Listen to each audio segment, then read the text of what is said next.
Hello guys, welcome to our YouTube channel, and today we are going to learn how to log into our EPFO employees account. So let's get started.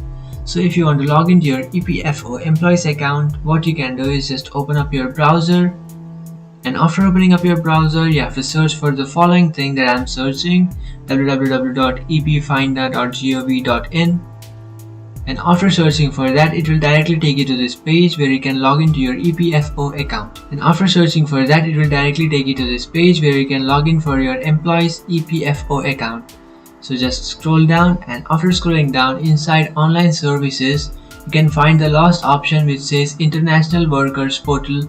Just tap on that option, and after tapping on that option, now what you have to do is just change this to EPFO. If it is on employers, you just have to change this to EPFO.